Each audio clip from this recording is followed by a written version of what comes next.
요한계시록 1장 1절이 되겠습니다.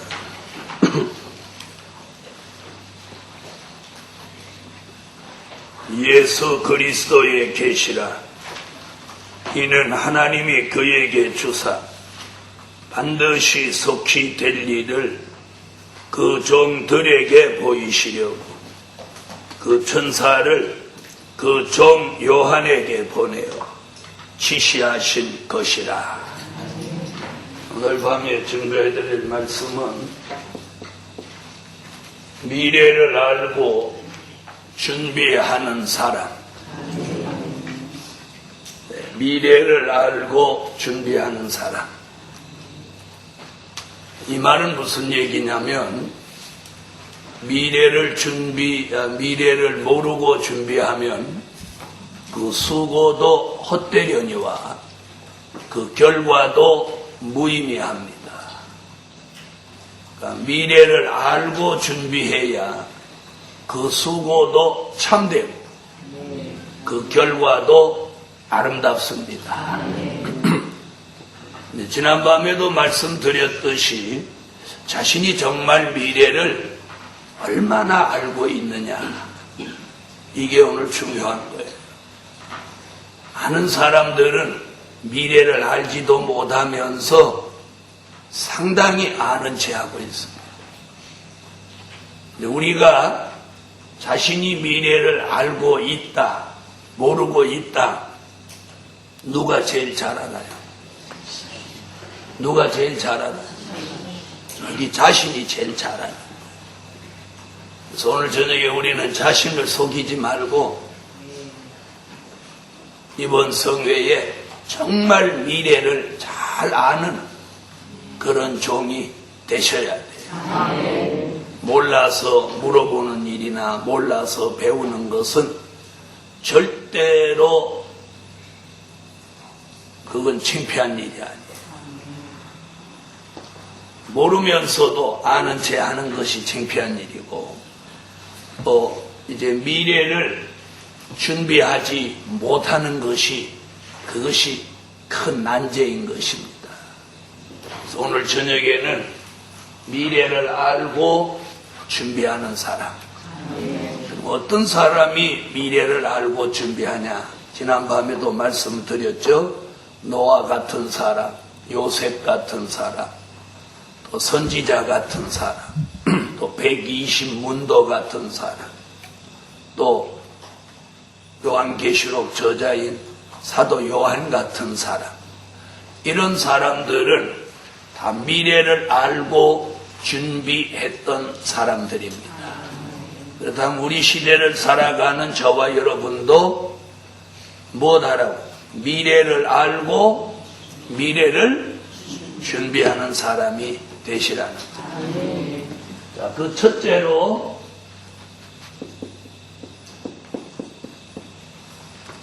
요한계시록 1장 1절을 다 같이 읽어주세요. 읽으세요.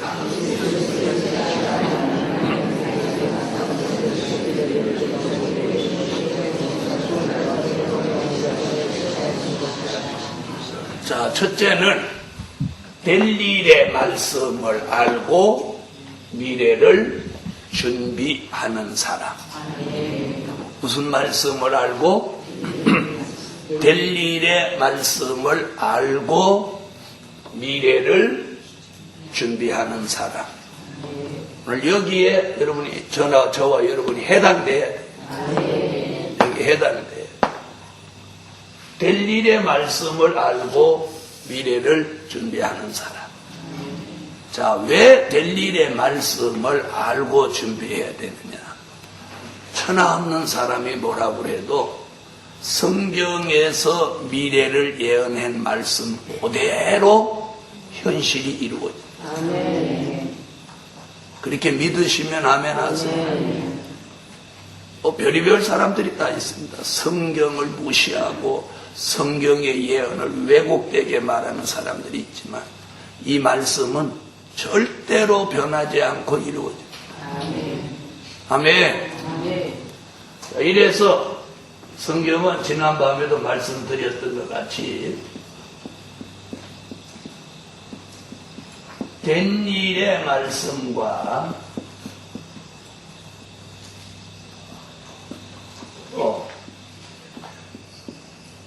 된 일의 말씀으로 나누어져 있습니다. 이것을 합해 놓은 것이 뭐냐? 신구약 성경입니다. 아멘입니까?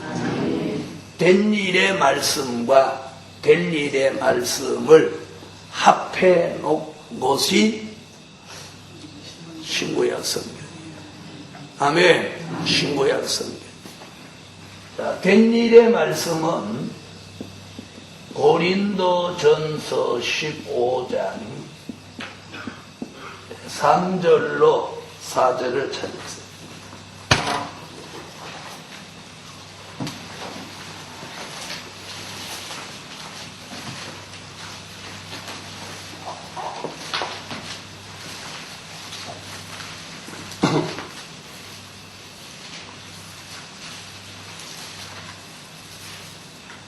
자, 찾으셨으면 읽어주세요.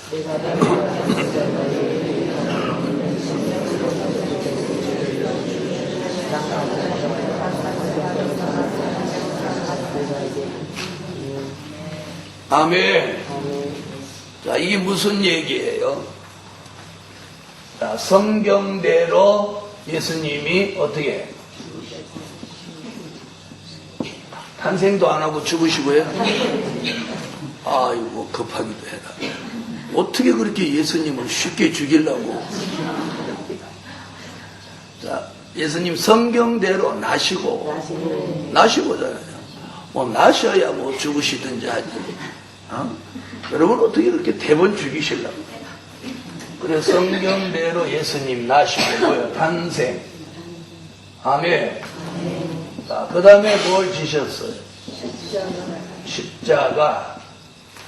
그 다음에 부활. 그 다음에 성천. 이거예요. 자, 성경대로 된 일을 바울이 고린도 교회에다가 말씀했죠. 지금 15장 고린도서는 고린도 교회에다 말씀해. 예수님은 성경대로 나시고 죽으시고 3일 만에 살아나셨어. 500여 형제에게 보이시고 그 다음 얘기를 주깁니다. 만삭되지 못한 나에게까지 나타내 주셨다. 15장 3절, 4절, 5절, 6절 쭉 읽으면 그 얘기예요. 맞아요?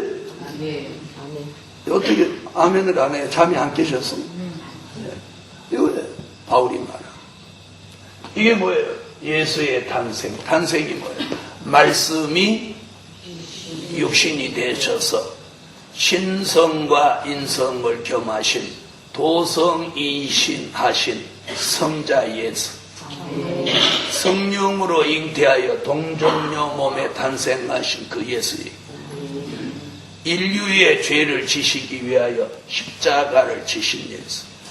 전에는 황소나 염소의 피로 속건죄를 드렸는데 히브리 9장 이하에 보면 예수님이 단번에 죽으셔서 우리의 영원한 속죄자가 되셨다. 그 십자가에 돌아가신 지 3일 만에 부활하셨어요. 살아나셨어요. 우리 이걸 믿어요. 그 다음에 40일 만에 승천하셨어요. 이것이 뭐예요? 성경대로 된 일의 말씀.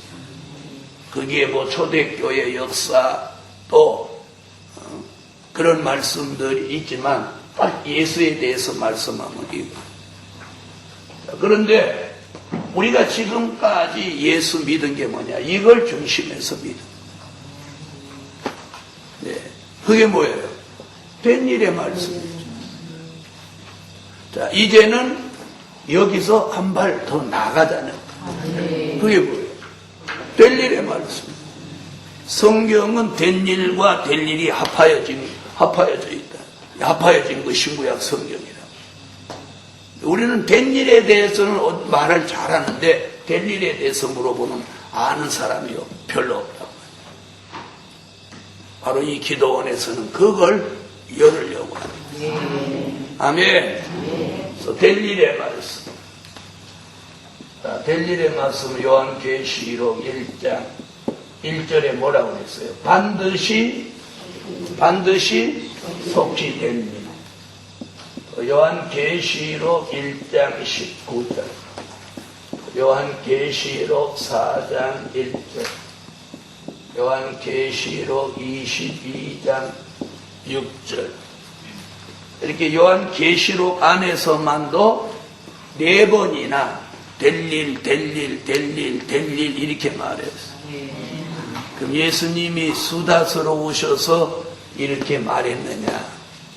이 마지막 때의 세상에 요한계시록을 역사적인 사실이라고 막 우기면서 계시록 강해집을 펴낸 종들까지 나왔어요. 역사적인 사실이라는 거예요.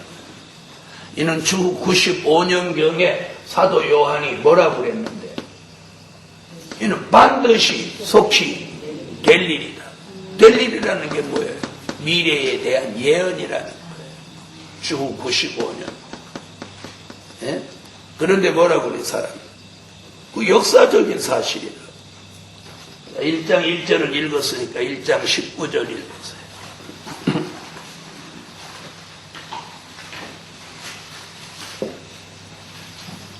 자, 읽으시죠.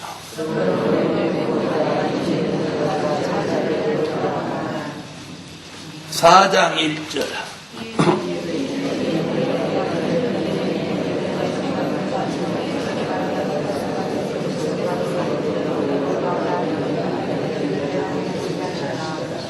자, 1장 19절에서는 뭐라고 그래요? 장차 될 일이다. 4장 1절에서는 마땅히 될 일이다. 22장 6절.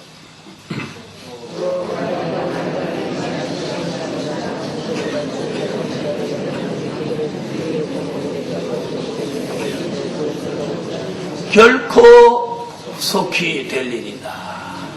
아멘.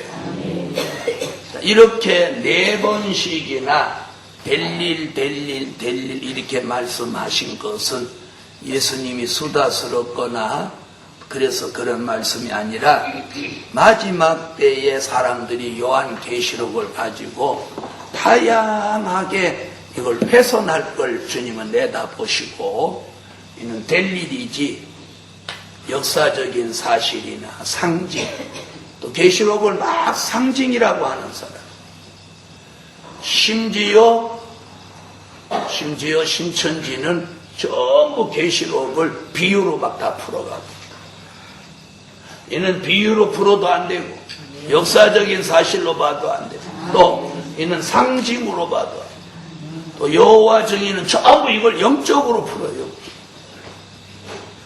여러분 잘 들어보세요. 우리가 최소한도 국어 공부를 했다면 될 일이라는 말을 이게 상징이라고 해당됩니까? 될 일. 이걸 영적으로 말하면 됩니까? 아닙니까? 여러분이 국어 공부를 제대로 했다. 그래서 여호와 증인은 전부 계시록을 영적으로 해석하는 거예요. 그 틀린 거예요. 그래서 계시록에서 딱 영적이라는 말씀이 나온 것이 11장에 소돔 얘기하고 애굽 얘기할 때 영적으로 애굽이라고 하고 영적으로 소돔이라고 딱 그런 거예요. 여호와 증인이 영적으로 다 풀을 때, 그러면 계시록 한번 찾아봐요. 11장 하고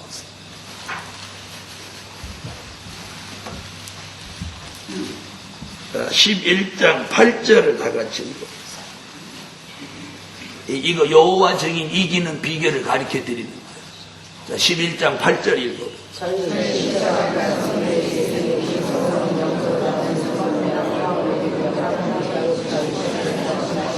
자, 영적이라고 여기 분명히 했죠? 그럼 요 말씀 외에는 뭐라는 얘기예요? 에? 영적 아니다 그 말이잖아요.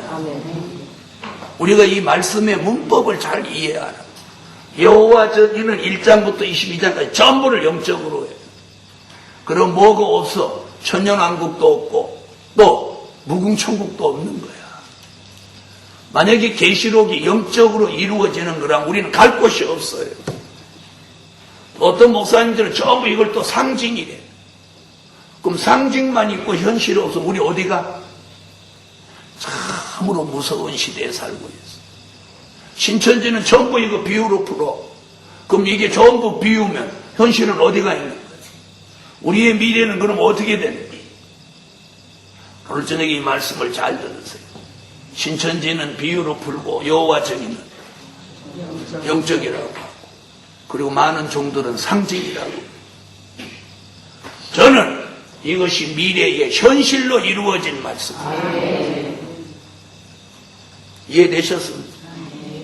처녀가 잉태하여 아들 낳는다. 현실로 이루어졌나요? 안 이루어졌죠?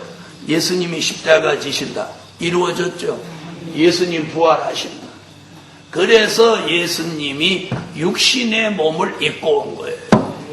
그게 현실이란 말이에요. 말씀이 육신이 되신. 자, 그래서 요한계시록은 무엇도 아니고 비유도 아니다, 상징도 아니다, 역사적인 사실만도 아니다, 또 영적으로 이루어진 영적인 것도 아니다. 이거 다 틀린 거예요. 그래서 될 일 이런 거예요. 예수님이 내다보시니까 하도 깝깝한 인간들이 많이 나올 것 같아요. 잘 들어보세요. 자, 그러면 기독교 정통 신앙을 가졌다고 하는 종들은 전부 이거 상징으로 풀어요. 여호와 정의는 영적으로 풀고, 신천지는 비유로 풀고, 또 누구 얘기했어요? 이러니까 또 역사적인 사실이라고 풀고. 될 일이 어떻게 역사적인 사실이 됩니까? 될 일의 말씀이 없으면 우리 미래가 없는 겁니다. 네, 그래서 우리가 이 성경을 이제 참 바로 보고 바로 알아야 돼요. 그럼 여기서 말하는 될 일은 그럼 어떤 것이냐? 된 일이 탄생, 십자가, 부활, 승천이라. 그럼 왜 창세기 얘기는 없느냐? 창세기 얘기는 지금 오늘 신약을 중심해서 하는 거예요. 네, 예수를 중심해서. 우리가 지금 누구 믿고 있는 거예요? 예수 믿고 있으니까요. 자, 그럼 될 일의 말씀에 중요한 것이 뭐냐면 앞으로 환란이 온다는 거예요. 환란 후에 재림, 재림 후에 심판, 심판 후에 천년왕국, 천년왕국 후에 무궁천국.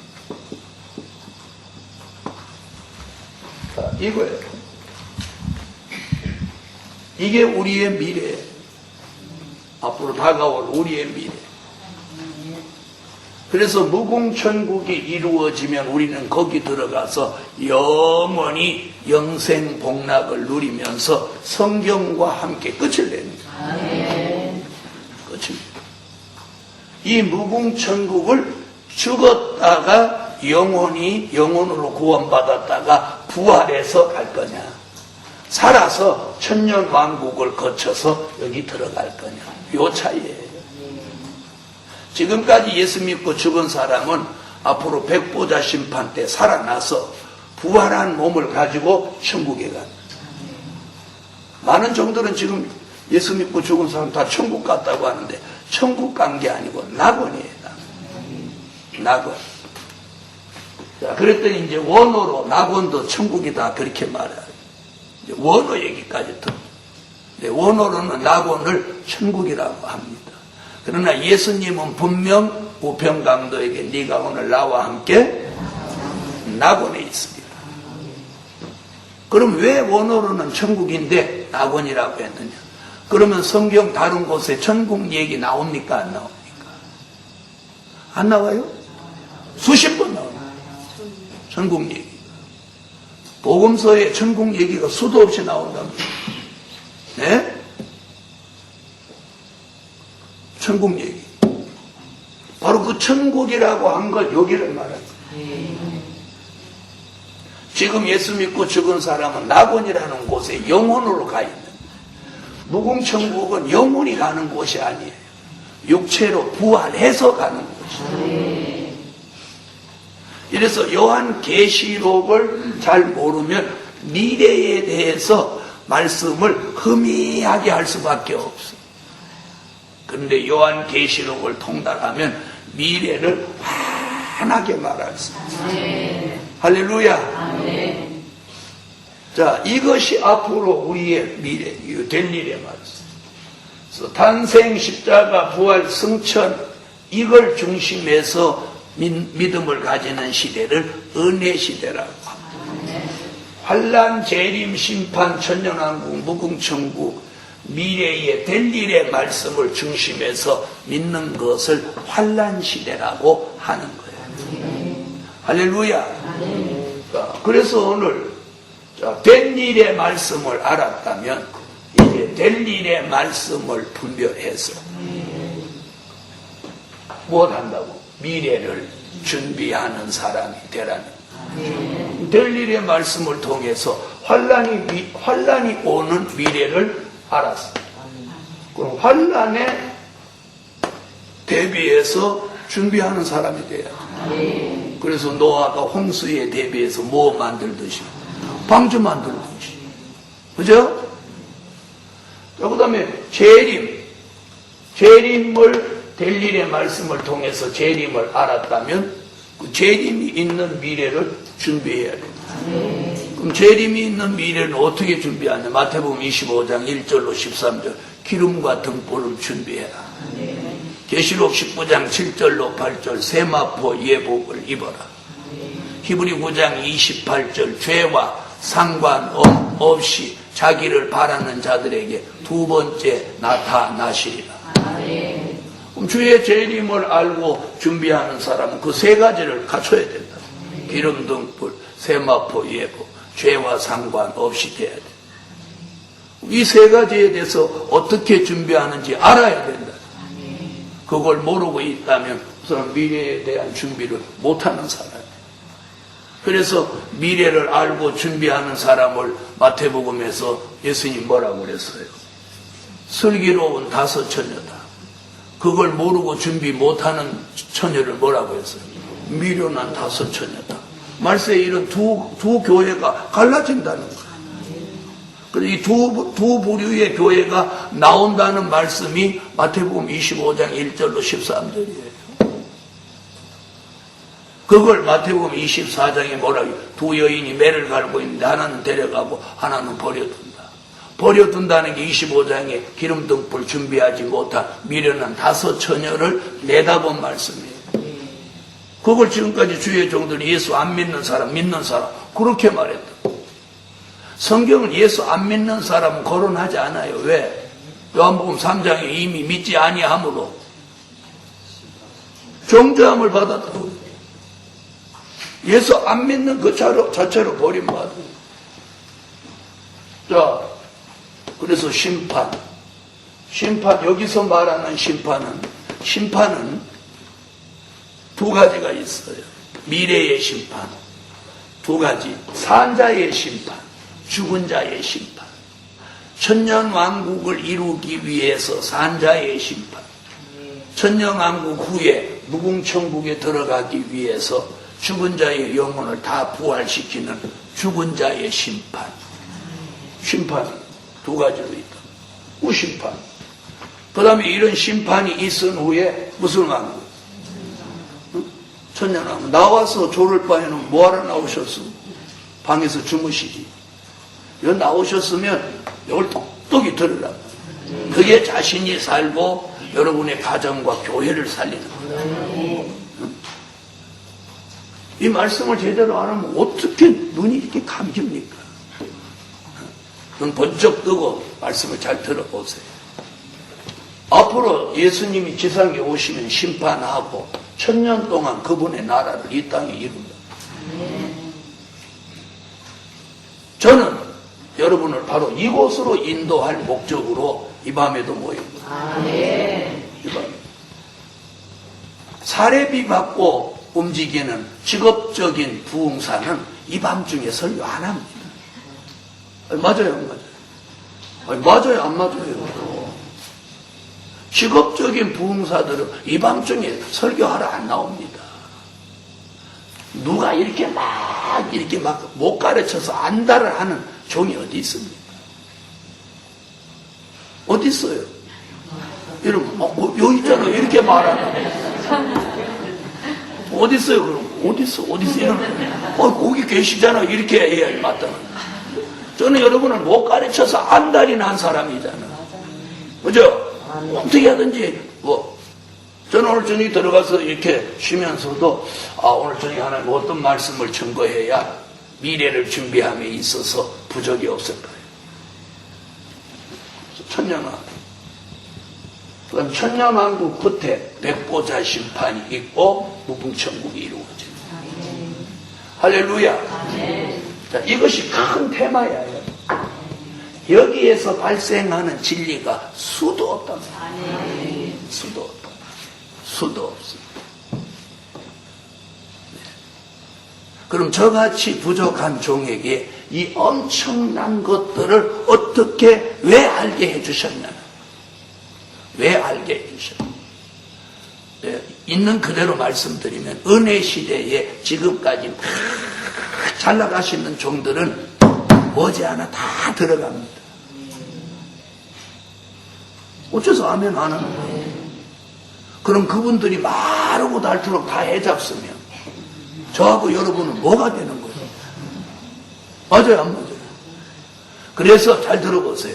시대의 변화가 일어나면 그 시대에 쓰셨던 종들은 다 그 시대와 함께 들어가는 거예요. 무슨 말씀인지 아세요? 신같이 쓰여졌던 종들도 별 수 없어요. 들어가는 거예요. 무슨 얘기인지 아시겠어요? 네. 엘리 제사장 시대가 끝나면 사무엘이 등장하고, 사무엘 시대가 끝나면 또 새로운 종이 등장하는. 네. 하나님은 어떤 종 한 사람에게 마르고 닳도록 해먹도록 절대 두시지 않아요. 그래서 율법시대 종은 율법시대와 함께 끝이 나고, 은혜시대 종은 은혜시대와 함께 끝이 나고, 그 다음에 환란시대 종이 등장해서 환란시대 역사를 이루어내요. 출애굽 때도 보세요. 모세가 신같은 종이라도 요단강 앞에까지가 사명이에요. 그리고 요수아라는 새로운 젊은 종이 나와서 어디를 건너? 요단을 건너 약속의 땅에 들어가는. 아멘. 우리 시대도 마찬가지예요. 그래서 이런 말씀을 중심해서 막 이름 날리던 종들은 이런 말씀과 함께 이제 들어가요. 이제 된 일의 말씀을 전하는 종들이 일어나서 이 기독교 종말의 역사를 이제 마감하는 거예요. 할렐루야. 마감을 안 할래 안 할 수가 없는 거예요. 성경이 마감을 하는 거예요. 그래서 예수님, 나는 알파와 오메가요, 처음과 나중이요, 시작과 끝이요. 어느 것도 시작한 것이 있으면 끝이 없는 건 없습니다. 그래서 이렇게 끝을 내는 거예요. 그래서 된 일은 알파고 될 일은 오메가예요. 이는 시작한 거고 이건 마치는 거고 이건 처음이고 나중이다.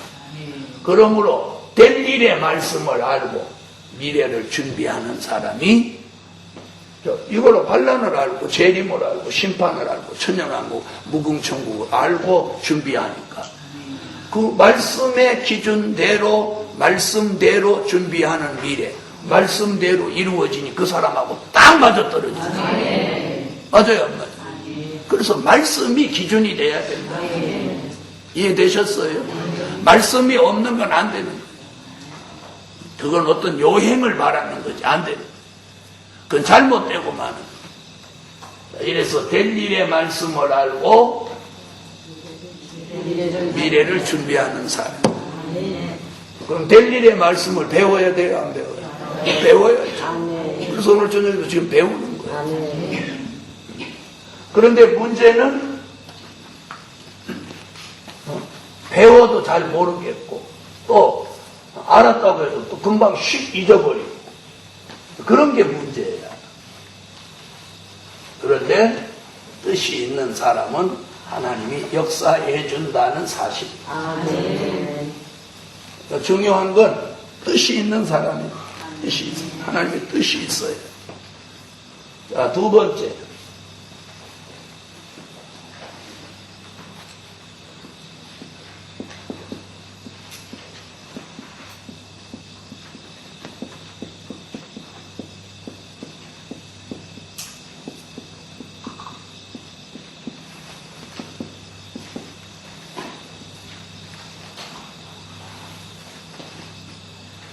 자, 성령의 감동을 받아 미래를 준비하는 사람.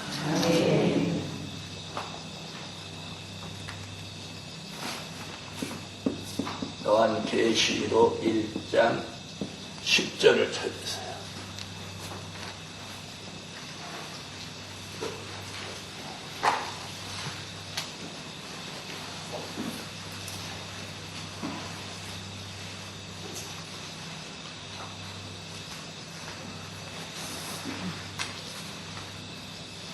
읽어주세요.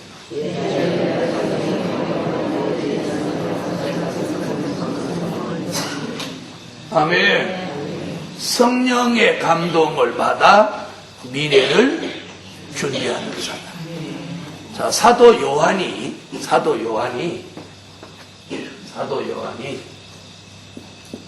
pat모섬에서 1차 성령의 감동을 받습니다. 1차 성령의 감동. 1차 성령의 감동이 지금 어디서? 계시록 1장 10절에서 1차 성령의 감동을 받았어요. 자, 1차 성령의 감동을 받으면서 누구를 만나냐면 예수님을 만납니다. pat모섬에 오신 예수님과의 만남이 이루어집니다. 만남. 어디에 오신? pat모섬에 오신 예수님과의 만남. 자, 이 만남은 사도 요한이 예수님과의 몇 번째 만남? 몇 번째 만남? 저거 이제 알아도 대답을 안 하고 틀릴까봐. 두 번째 만남이죠. 첫 번째 만남은 언제? 초림의 주로 갈릴리 바닷가에서 예수님하고 만남을 통해서 사도로 부름받을 때 만남이었고, 그죠? 이 pat모섬에서의 만나면 예수님이 돌아가신 후에 승천하신 다음 얘기예요. 이해됐어요? 주 95년이니까 승천하시고도 수십 년이 지난 후에 사도 요한이 pat모섬에서 두 번째 예수님을 만나는 거예요. 이 만남은 어떤 말씀에 의해서 만나느냐면 요한복음 22장에 있는 말씀에 의해서 만나는 거예요. 요한복음 22장으로.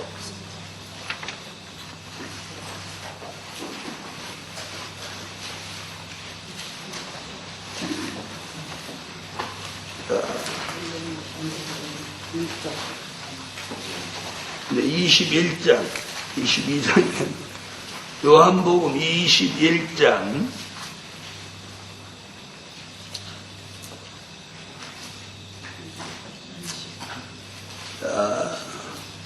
20절.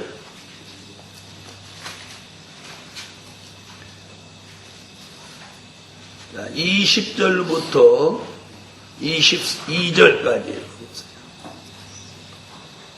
21장 20절로 22절 읽으세요.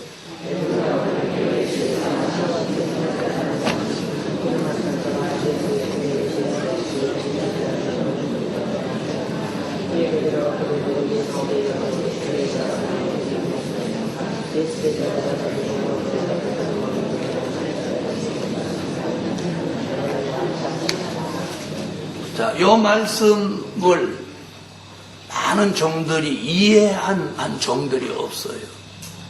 그래서 요 설교를 하는 종이 없어요. 베드로에게 내 양을 먹이라, 내 양을 치라, 네가 나를 사랑하느냐 3번 얘기한 이 설교는 거의들 많이 하시는데 요 부분 설교를 못해요.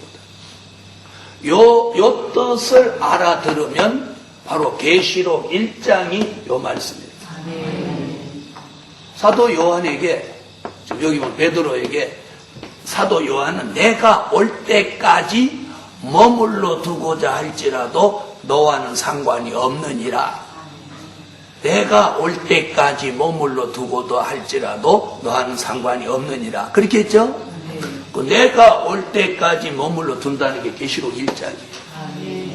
주 95년경에 예수님이 계시록 1장에서 사도 요한에게 반모섬에 오시는 거예요. 아멘. 그래서 1장 11절부터 쭉 16절까지 읽어보면 반모섬에 오신 예수님의 모습을 사도 요한이 봅니다. 머리털에 시기는 흰 양털 같고 눈 같으며 그의 얼굴은 해가 힘있게 비치는 것 같고 눈은 불꽃 같고 어째서 아멘 안 하는 거예요? 재미없어 설명 못하겠네. 입에서는 이한 검이 나오고 가슴에는 금띠를 띠고 발에 끌리는 옷을 입고 오른손에는 7별을 붙잡고 그의 발은 풀무에 단련한 빛난 주석 같고 금초대 사이에 나타나셨는데 그의 입에서는 검이 나오고 그의 음성은 많은 물소리 같더라. 그게 사도 요한과 예수님과의 반모섬에서의 만남이에요. 그 만남을 어디서 예언한 거야? 요한복음 21장 20절로 22절. 그러면서 베드로에게는 무슨 예언을 했죠? 네가 젊어서는 네 마음대로 다녔으나 이제 네가 늙어서는 남이 네게 띠띠우고 네가 팔을 벌리고 네가 원치 않는 곳으로 갈 것이라. 무엇하는 얘기예요? 예수님같이 너도 나같이 십자가를 너는 진다. 그런 예언을 했단 말이에요. 그리고 사도 요한은 내가 올 때까지 머물러 두고자 할지라도 너와는 상관이 없다. 이 말이 사도 요한과 베드로의 사명이 다름을 말합니다. 다름을 말합니다. 이해됐어요? 그러면서 계시록 1장에 와서 주 95년경에 예수님이 반모섬을 오시는 거예요. 오셔서 누구와 만나? 사도 요한과 만납니다. 할렐루야. 그 만남을 주선하는 은혜가 뭐냐? 성령의 감동. 그걸 뭐라고? 1차 성령의 감동이라고. 그래서 1차 성령의 감동은 반모섬에 오신 예수님과의 만남입니다. 자, 그 다음에 2차 성령의 감동을 사도 요한이 받습니다.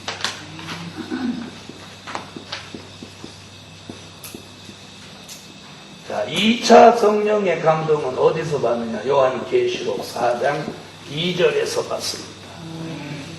요한계시록 4장 2절로 오세요.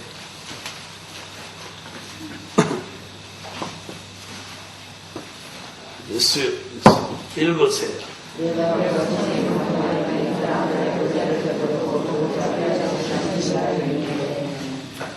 자, 2차 성령의 감동을 받으면서 사도 요한은 보좌 세계에 올라갑니다.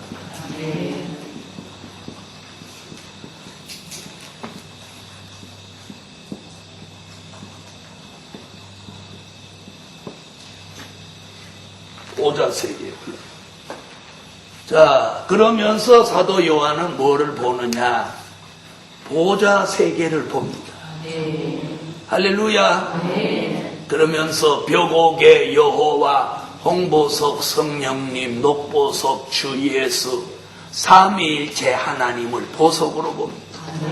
그리고 보좌에 둘려 24 보좌가 놓였는데 그 위에 24 장로가 머리에 금면류관을 쓰고 흰옷을 입고 앉아있는 무지개가 둘려있는 걸 보았고 네 생물을 보았고 7 등불 켠 것이 있으니 이는 하나님의 7 영을 보았습니다. 4장에 계시록 4장에 보좌 세계가 보입니다. 이러면서 1차 성령의 감동, 2차 성령의 감동을 받으면서 사도 요한은 인류 역사상 가장 최고의 영계에 도달합니다. 인류 역사상 이 지구상의 창세로부터 지금까지 이 세상에 생명을 가지고 나온 사람들 중에서 최고의 영계에 도달합니다. 이래서 요한계시록을 통달하면 최고의 영계에 도달할 수밖에 없어요. 무슨 얘기인지 아세요? 왜? 최고의 영계에 도달한 사도 요한이 기록한 말씀이기 때문에 이 말씀을 터득하면 저절로 최고의 영계에 도달하는 거예요. 그래서 미래를 환하게 내다보는 거예요. 할렐루야. 그래서 오늘 제가 두 번째 얘기, 성령의 감동을 받아야 미래를 준비하는 사람. 사도 요한이 1차 성령의 감동, 2차 성령의 감동을 받으면서 이런 사실이 있었어요.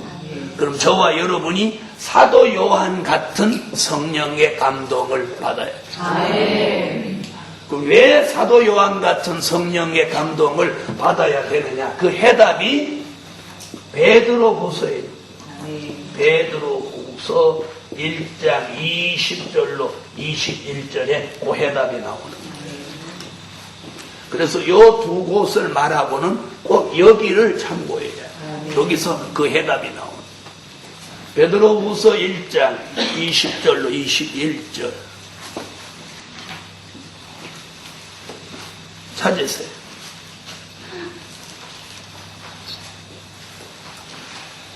찾으셨으면 읽어주세요.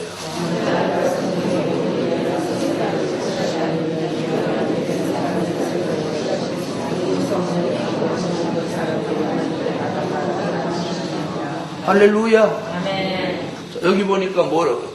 경의 모든 예언은 사사로이 풀 것이 아니요 성령의 감동을 받아 예언한 말씀이기 때문에 성령의 감동이 없이 풀으면 안 된다는 거예요. 잘 들어보세요. 그러면 이 말을 지금 누가 하느냐? 베드로가 하는 거예요. 베드로가 이 말을 하기 전에 무슨 얘기를 하느냐면 베드로후서 1장 16절로 19절 16절로 19절에 무슨 얘기를 하는지 한번 읽어보시면 요 대답이 나오는 거예요. 자, 16절로 19절 읽어보세요.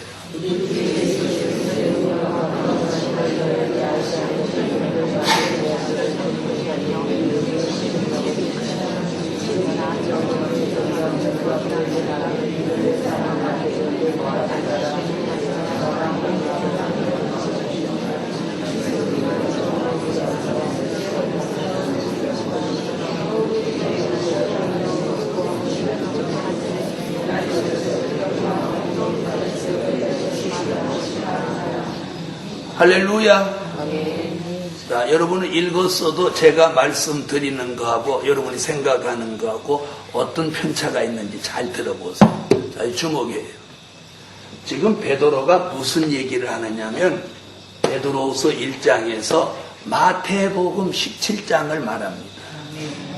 베드로, 야고보, 요한 세 사람이 예수님을 따라서 변화산에 올라갔는데 변화산에 올라갔더니 예수님이 갑자기 예수님 모습이 변형이 되는 거예요. 예? 그리고 베드로와 요한과 야고보 세 사람이 꿈을 꾸는 줄 알고 있었어. 그러면서 누가 왔어? 모세와 엘리야가 와갖고 모세, 엘리야, 예수님 셋이서 갑자기 막 말씀을 나누고 이러는 거예요. 그런 광경을 이렇게 지금 꿈인지 생신지 환상인지 막 이러면서 헷갈려갖고 막 그런. 그때 베드로가 무슨 얘기하죠? 마태복음 17장에서 주여 우리가 주를 위해서 초막 셋을 지켰나이다. 하나는 주를 위하여, 하나는 엘리야를 위하여, 하나는 모세를 위해 지켰나이다. 가만히 있지 뭐하러 거기 끼어 들어갔고, 자, 그러면서 여기 내려가지 말자고 그러죠? 여기 살자고 그러죠? 하늘의 음성이 들렸어요, 안 들죠? 너희는 사랑하는 내 아들의 말을 들으라. 깜짝 놀라서 정신 깨보니까 엘리야, 모세는 간 곳이 없고 예수님하고 자기들만 있었어. 그 내려올 때 기분이 어땠겠어? 에? 내려올 때 기분이 어떻겠냐고. 여러분이 그랬다면 그 얘기를 베드로가 지금 하면서 베드로후서 1장에서 그 얘기를 하는 거예요. 우리가 그럼 누구누구가? 베드로, 요한, 야고보 세 사람. 우리가 산에서 친히 본 자라. 뭐에 대해서? 재림에 대해서. 그러나 그보다 더 확실한 예언이 있어. 어두운 데 비치는 등불과 같으니. 그보다 더 확실한 예언이 있어. 어두운 데 비치는 등불과 같으니. 그 확실한 예언이 있어 한 그 예언 얘기를 20절로 21절에 하는 거예요. 그렇죠? 경의 모든 예언 사사로이 풀지 마라. 이게 바로 요한계시록을 말하는 거예요. 요한계시록은 사도 요한이 성령의 감동 속에 기록한 것이니 사사로이 풀지 말고 성령의 감동을 받아 기록한 것이니 성령의 감동을 받아서 이 말씀을 전해라. 그러면 그 말씀이 이 시대에 뭐가 된다? 등불이 된다. 등불이 된다. 그 얘기예요. 바로 그 등불과 마태복음 25장의 등불이 요 같은 얘기예요. 알아들으셨어요? 그러므로 이 시대의 등불은 뭐냐? 요한계시록이다. 자, 그렇다면 요한계시록의 말씀을 바로 알아야 미래가 보이죠. 미래를 준비할 수 있죠. 그럼 그 말씀을 제대로 알려면 저와 여러분이 사도 요한이 받았던 그 성령의 감동을 저도 여러분도 받아야 된다. 그래서 말씀을 아는 것만큼 성령의 은혜를 함께 받아야 된다. 함께 받아야 된다. 만약에 우리가 성령의 감동 역사를 못 받으면 우리는 이 시대에 율법주의자가 되고 말이야. 무슨 말씀인데? 말씀만 알고 성령의 역사가 없으면 이건 안 되는 거예요. 말씀이 있는 만큼 성령의 역사가 함께 하는 게 그 말씀이 맞다는 보증이에요. 이해됐어요? 말씀이 없으면서 은혜를 논하는 것도 잘못된 거고 말씀만을 말하고 은혜가 따르지 않는 것도 잘못되는 거예요. 그래서 말씀이 있는 만큼 성령의 은혜가 함께 해야 돼. 은혜가 있는 것만큼 말씀이 함께 해야 돼. 이해됐어요? 은혜 시대는 어떠했어요? 말씀이 있으면 은혜가 없고 은혜가 있으면 말씀이 없었단 말이에요. 그런데 이제 환난 시대는 말씀과 은혜가 함께 역사해야 돼요. 그래서 여러분 중에 누구든지 말씀은 있는데 은혜가 없어도 안 되고 은혜가 있는데 말씀이 없어도 안 되는 거예요. 이는 그 사람의 영적인 허점이고 영적인 약점이에요. 이해됐어요? 그래서 말세에 제대로 된 하나님의 역사를 받은 종은 말씀과 성령의 은혜가 함께 역사하는 거예요. 이래서 뭘 받아 미래를 준비하는 사람? 성령의 감동을 받아 미래를 준비하는 사람. 세 번째.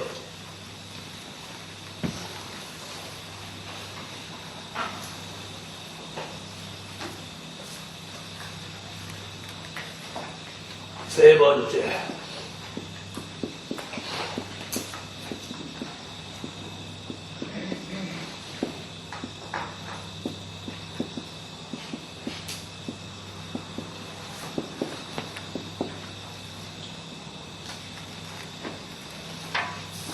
눈이 열리고 귀가 열려 미래를 준비하는 사람.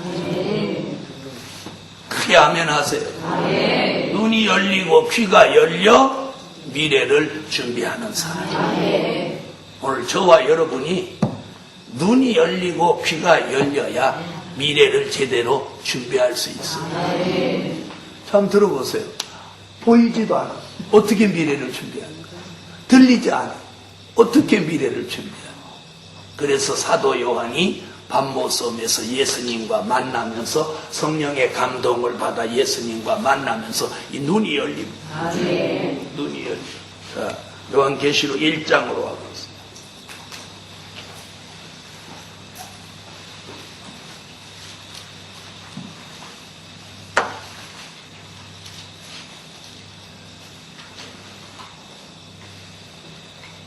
자, 1장 11절부터 자, 10절부터 16절까지 한번 읽어보세요. 계시록 1장 10절부터 16절.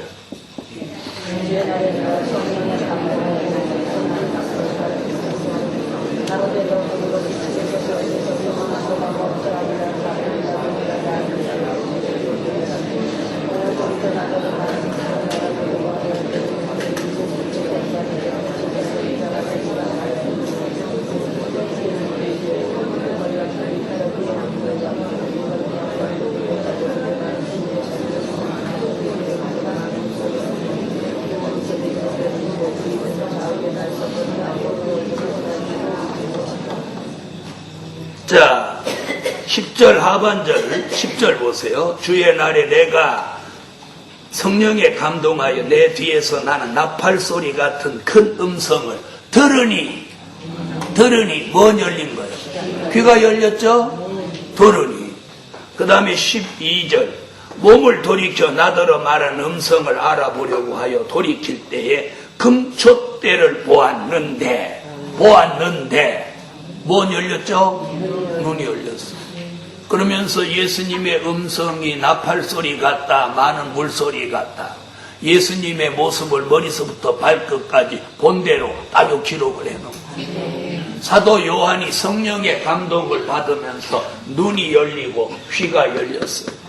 그래서 미래를 준비하라고 계시록을 완성하여 기록했어요. 그럼 우리 시대를 사는 저와 여러분도 이 성령의 감동을 받으면서 눈과 귀가 열려요. 어떻게 열리냐?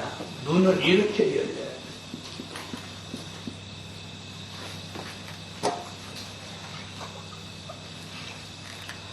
자, 눈은 어젯밤 말씀 나온 요한계시록 3장 18절 같이 열려요.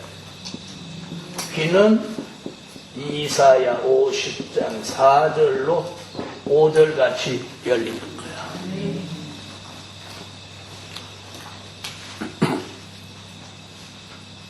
자, 눈이 열려야 돼요. 계시록 3장 18절.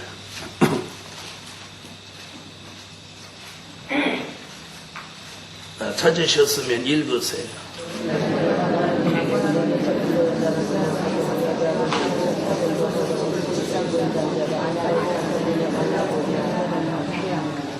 안약을 사서 눈에 발라. 어떻게 하라? 보게 하라. 여기서 보게 하라 이 말은 누구같이 보게 하라? 사도 요한같이 보게 하라. 아멘. 오늘 사도 요한같이 여러분의 눈이 열려 보게 하라. 열려 보아야 돼. 오늘 저와 여러분은 어떤 눈이 열려야 이 말씀을 보는 눈이 열려야 돼. 말씀을 보는 눈이. 자, 은혜 시대에서는 조금 기도하는 사람은 투시의 은사를 받았다고 하면서 남의 허물이나 남의 실수나 남의 은밀한 것들을 들추어내는 거예요. 이는 바르지 못한 처사예요. 우리는 남을 이렇게 보는 눈이 되지 마시고 말씀을 보는 눈이 열려요. 그래야 사람을 살리는 거예요. 자꾸 남을 보는 눈이 열리는 건 이는 사단의 역사예요. 그래서 주의 영, 성령은 인격적인 분이기 때문에 남의 허물을 들춰내고 보이게 하지 않아요. 아시겠어요? 그래서 사람이 자꾸 남의 허물이나 부족이나 죄가 보이는 것은 이게 안 좋은 거예요. 안 좋은 거예요. 그래서 남을 보는 눈이 열리면 안 돼요. 그건 회개하고 그래서 그 눈은 닫아야 돼요. 그건 필요 없어요. 남을 보는 눈. 무슨 얘기인지 아세요?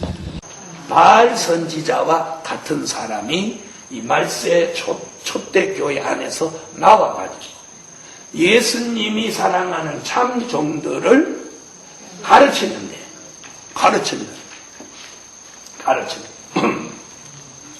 그 가르치는 내용이 뭐냐? 꿰는 거예요. 꿰어서 행음하게 하고 우상의 재물을 먹게 합니다. 그러면 이 사람들은 어떻게 되는 거예요? 엘리야 시대에 미혹받은 사람과 똑같이 된다. 무슨 얘기인지 이해됐어요? 자기를 볼 줄 알아. 그래서 무엇이 열린? 말씀이 열려야 돼요. 말씀을 보는 눈이 열려야 돼. 자, 그 다음에 귀가 열려야 돼. 자, 이사야 50장 4절 5절 찾으세요.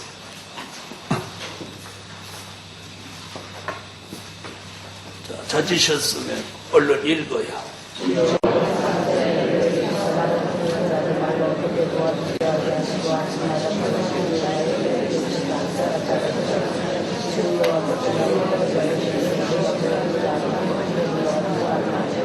나의 귀를 열으사, 여호와께서 나의 귀를 열으사 학자같이 알아듣게 하시도다. 아멘. 이건 무슨 얘기예요? 여호와가 이사야의 귀를 열어주셨다. 그래서 우리가 귀는 누구같이 열려요? 이사야같이 열리라는. 그럼 이 귀가 열린다, 이 말은 무슨 말이냐면 이 사람의 말을 잘 듣는 귀가 돼서는 안 돼. 쓸데없는 말이 자꾸 들리는 귀가 돼서는 안 돼. 뭐가 들려야 돼?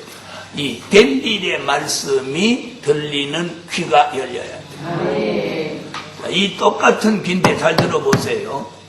말씀이면 다 말씀이 아니고 된 일의 말씀은 들리는데 될 일의 말씀이 안 들리는 사람이 있어요. 이는 참 복이 없는 거예요. 된 일의 말씀이 들렸다면 이제는 될 일의 말씀이 들리는 귀로 열려야 해요. 그 얘기예요. 이해되셨어요? 그래서 오늘 저와 여러분의 눈과 귀가 열려서 누구같이? 사도 요한같이 열려서 미래를 준비하는 사람. 보고 듣고 미래를 준비하니까 정확하게 준비할 수 있는 거예요. 그래서 보지도 못하고 듣지도 못하는 사람은 누구냐? 영적 장애자예요. 영적 장애자. 자, 에덴 동산에서 아담과 하와가 범죄하고 선악과를 따먹고 에덴 동산에서 쫓겨나기 전에는 하나님을 볼 수 있는 눈, 하나님의 음성을 들을 수 있는 귀였어요. 그렇죠? 에덴 동산에서 쫓겨나면서 귀먹고 눈 가리워져서 소경과 귀머거리가 된 거예요. 좀 보지 못하고 듣지 못한다는 건 뭐예요? 소경이요, 귀머거리요. 이는 뭐예요? 영적 장애자예요. 영적 장애자로는 절대로 미래를 준비할 수 없어요. 그렇죠?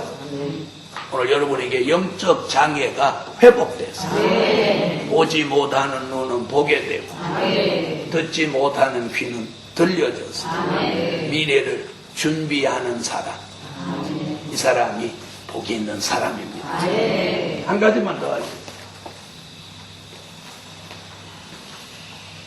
이 말씀이 들려지면 피곤하지도 않고 졸리지도 않고 힘들지도 않습니다. 자, 네 번째.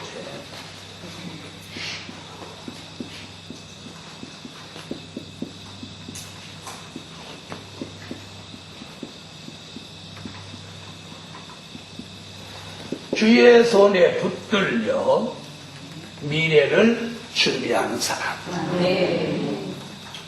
이게 굉장히 중요합니다. 주의 손에 붙들려 미래를 무엇하는 사람? 준비하는 사람. 이게 결정적인 얘기예요.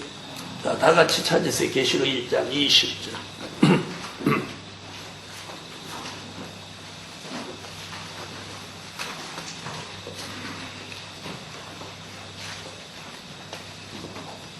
자, 찾으셨으면 읽어주세요.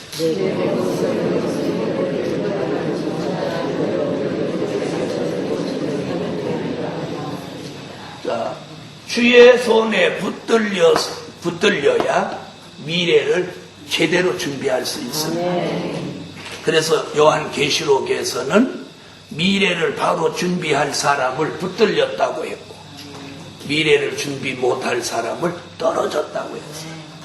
그래서 계시록에서는 뭐라고 하느냐면 잘 보세요.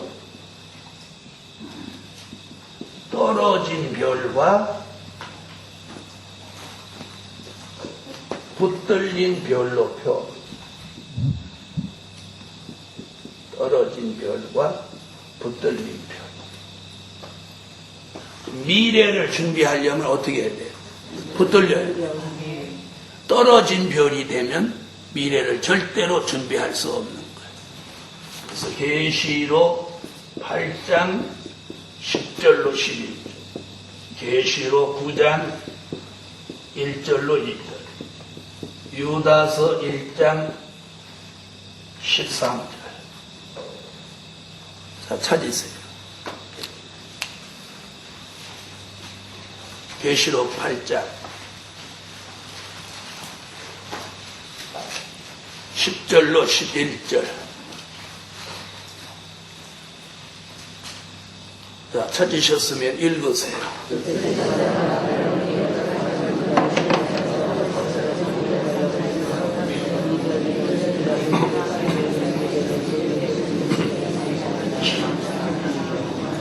자, 어디에 떨어졌어요?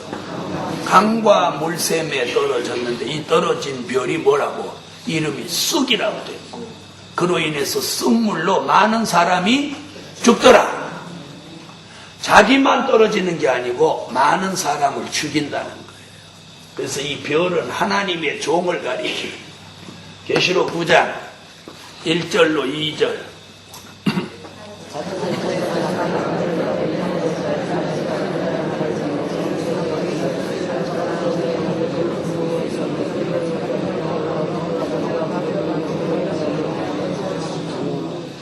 자, 이번에는 땅에 떨어진 별, 무저갱을 열어서 연기가 올라와서 사람을 다 황충이로 만든다는 거예요. 유다서 1장 13절. 유다서, 계시록 앞에 유다서 1장 13절. 읽으세요.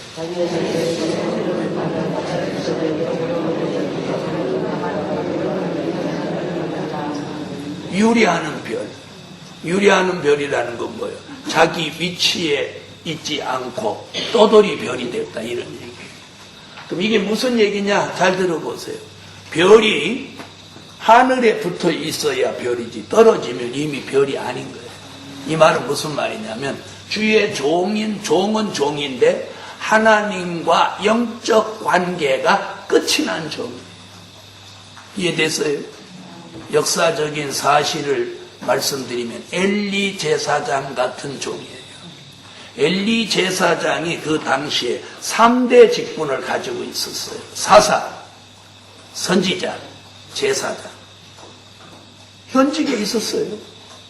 엘리가 사람 하나 죽이고 살리는 건 일도 아닌 그런 권세자예요. 그런데 그 내면 세계를 들여다보면 누구하고 관계가 끝이 났어? 하나님하고 영적 관계가 끝이 났어. 그래서 엘리 제사장을 와 그 아들들을 하나님이 죽이기로 결심하시고 그 수하에 있는 사무엘에게 그 비밀을 알려주시고, 엘리에게는 안 가르쳐 주시고, 바로 그런 종이에요.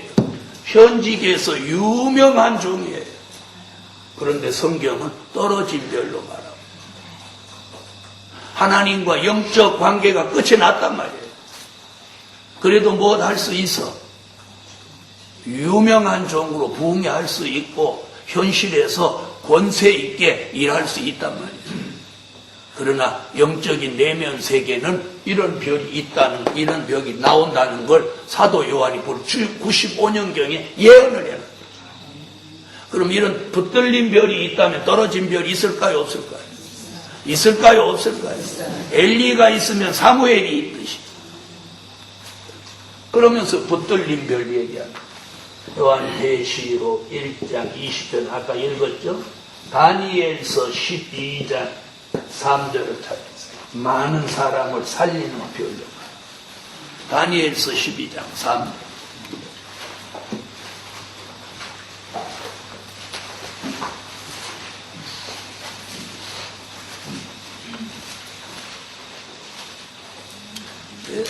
찾으셨으면 읽으세요.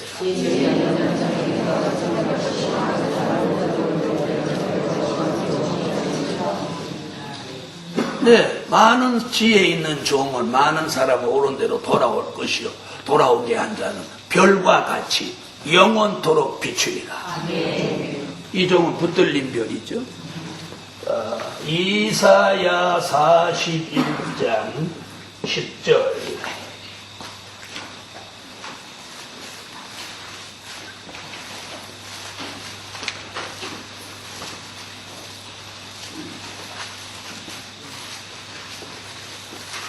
찾으셨으면 읽으십시오.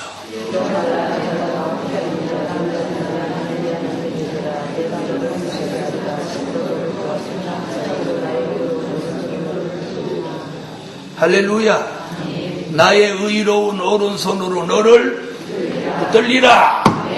붙들려야 돼. 그래서 이 시대에 여러분, 유명해진다, 교인을 많이 거느린다, 이게 중요한 게 아니고 자신이 하나님의 말씀, 하나님의 역사에 딱 붙들려 있어요. 유명하고 그런 게 중요하지 않아요. 하나님하고의 영적 관계가 붙들려 있어요. 떨어지면 안 되는 거예요. 그래서 오늘 미래를 알고 준비하는 사람은 어떤 사람은 주의 손에 붙들려 미래를 준비하는 사람. 누구같이? 사도 요한이죠. 사도 요한은 반모섬이라는 곳에 가서 낮에는 무엇하냐? 석수쟁이, 돌을 캡니다. 돌을 깨고 갈라내고. 그럼 밤에는 그가 기도합니다. 그런 환경에서도 그가 주님과의 영적 관계가 떨어지지 않고 항상 함께 가는 거예요. 오늘 이 시대에 우리가 주님과의 영적 관계가 끝이 나지 않아야 돼요.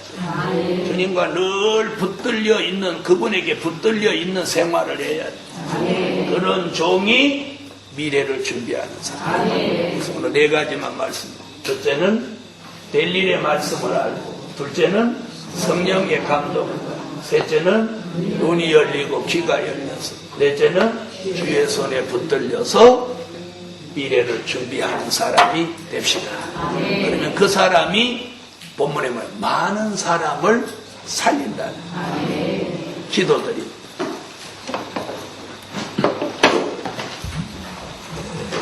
(11조) 드리겠습니다. 감사 1,000번, 감사 1,000번. 하늘의 하나님, 오늘 밤에도 말씀 듣고 큰 깨달음을 주시고 미래를 준비하는 복 있는 사람의 반열에 서게 하여 주세요. 많은 사람들은 쓸데없는 미래를 준비하고 있습니다. 근데 우리는 복 있는 미래를, 구원받을 미래를, 하나님이 사랑받을 미래를, 하나님이 기뻐하실 미래를, 하나님이 보장하시는 미래를 준비할 수 있게 하여 주세요. 이번 성회에 특별한 은혜를 주시고 뜻이 있는 사람들에게 오늘 성령의 감동으로 격동을 주세요. 드려진 물질 기뻐 받아 주시고 하나님 10배로 100배로 기적을 주세요. 뜻이 있는 종들에게는 피곤하지 않도록 새 힘을 주시고 저들의 영계가 사도 요한같이 밝아지고 맑아지고 그 영적 차원이 높아지게 하여 주시옵소서. 무엇보다도 이제는 눈이 열리고 귀가 열려서 분별 있는 삶을 살게 하여 주시옵소서. 예수님의 이름으로 기도합니다. 아멘. 다 같이 오늘 이 말씀 붙들고 통성으로 기도하고 새벽 기도는 4시에 올리겠습니다. 여호와여,